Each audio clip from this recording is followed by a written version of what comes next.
Tudo bem, pessoal? Aqui quem fala com vocês é o Guilherme Carvalhal e no vídeo de hoje nós vamos dar continuidade à nossa série em que estamos falando sobre levantes populares, revoltas populares que ocorreram entre 2010 e 2019. Então, deixa aí a sua clicada e curtir e se inscreva para acompanhar o nosso conteúdo.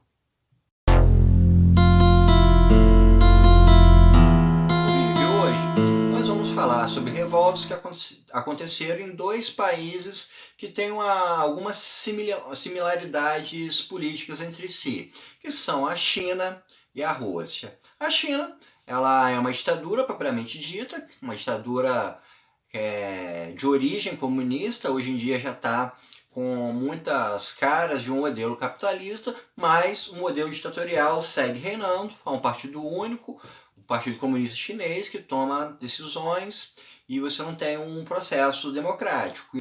E esse tipo de regime pode muitas vezes levar à revolta popular pela exigência de direitos, de direito de voto, etc.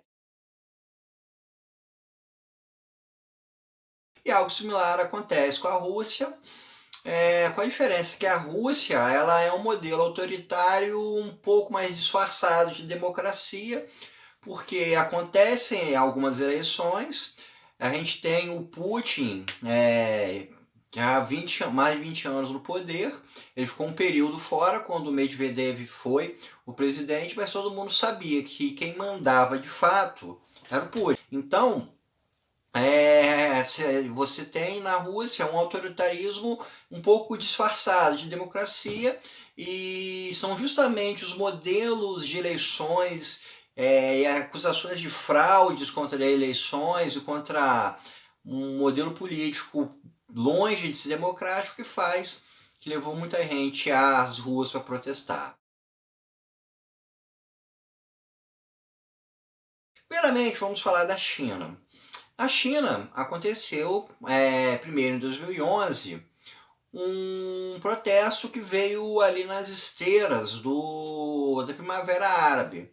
Uma parte da população chinesa foi às ruas protestar, e como havia aquele clima da Primavera Árabe, de que você tinha a população de países autoritários se levantando contra seus governos, acabou que esse movimento na China ganhou até um certo destaque, porém a repressão acabou sendo forte e esses protestos não tiveram uma consequência muito maior a ponto de gerar modificações no governo da China. O protesto mais forte que teve na China foi o que começou em 2019 em Hong Kong. Hong Kong tem uma diferença histórica e cultural com relação à China, porque passou muitos anos como uma possessão inglesa. E no ano de 2000 que Hong Kong passou a pertencer de volta à China mediante uma série de acordos. Então,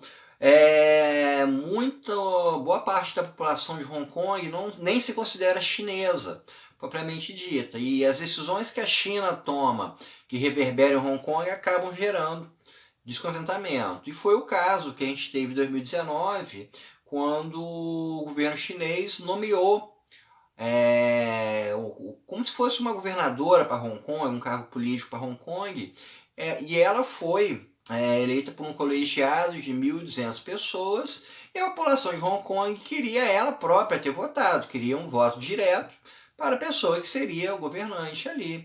E isso fez com que muita gente fosse às ruas protestarem, e as cenas dos protestos foram muito fortes, houve uma repressão muito forte, com gás lacrimogênio. A gente tem aquelas cenas das pessoas com guarda-chuva nas ruas para não serem identificadas, e a gente teve um grau de conflito popular muito forte entre os manifestantes e as forças governamentais.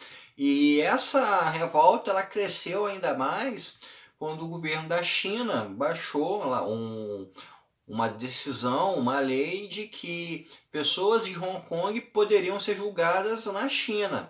Ou seja, isso aí estaria tirando mais da autonomia de Hong Kong. Então, uma pessoa por um crime, e em especial por um crime político, poderia ser tirado de Hong Kong e ser julgado numa corte da China. Então, isso gerou mais revolta por parte da manifestação e é um conflito que se estende até os dias de hoje. A situação ainda não foi bem resolvida e a gente tem, desde o ano passado, esses choques ocorrendo e de uma forma até bem forte para quem vê as imagens, tanto pelo volume de pessoas que participam, quanto pela destruição que acaba sendo causada nesses conflitos, também pela força da repressão por parte do governo. Já na Rússia, a gente tem uma primeira onda de manifestações, que foi bem longa, que foi de 2011 até 2013, que foi protestando contra a falta de lisura nas eleições legislativas. As cenas do protesto da Rússia também foram bastante fortes. A gente se lembra das imagens das pessoas protestando nas ruas e as forças de repressão levando pessoas presas e todo aquele clima de caos social. De uma certa forma, a gente até já se acostumou com protestos na Rússia. Talvez de alguma forma a gente já veja protesto na Rússia já não seja algo tão espantoso, porque parece que se tornou, de uma certa forma, a normalidade por lá. Então a gente teve essa onda entre 2011 e 2013 de protestos contra a lisura das eleições para o legislativo, e é algo que respinga diretamente no governo Putin, né? Que é um governo que tem se estendido de forma autoritária ao longo dos anos. E esse foi o maior protesto desde a queda da União Soviética. Então, a gente está falando de um período de mais de 20 anos, onde você teve essa transição da União Soviética do modelo da Rússia, do modelo comunista para o modelo capitalista, e você começa então a ter esse tipo de insurgência. E a gente teve uma nova insurgência desse tipo no ano passado, dessa vez mais especificamente em Moscou, e nesse levante a revolta foi pelo fato de que a oposição não poderia lançar um candidato à prefeitura de Moscou, ou seja, haveria apenas um candidato do próprio governo, que como candidato único ganharia a eleição. Isso fez com que a população fosse às ruas questionando essa decisão, né, que vai completamente contra qualquer critério de democracia. Então, quando a gente observa tanto a China quanto a Rússia, a gente vai ver os protestos, a gente vê que a causa desses protestos estão muito ligadas a liberdades individuais, né, a liberdades políticas, a direito ao voto. E é algo que é bastante similar ao que a gente teve na Primavera Árabe, né, que foram justamente levantes contra governos ditatoriais, governos tiranos. A diferença é que, no geral, na Primavera Árabe, você teve alguns países como a Síria, como a Líbia e como o Iêmen, em que você teve forte desgaste do governo, e isso degringolou para um governo acéfalo,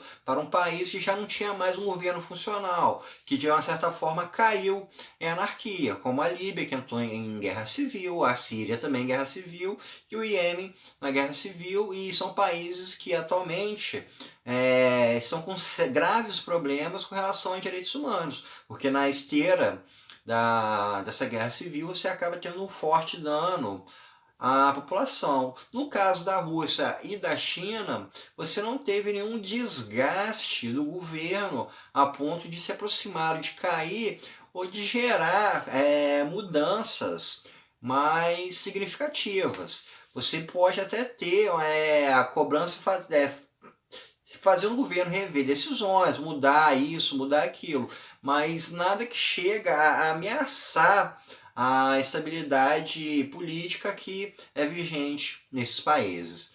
Então, pessoal, isso é tudo por hoje. Espero que vocês tenham gostado e até o nosso próximo encontro.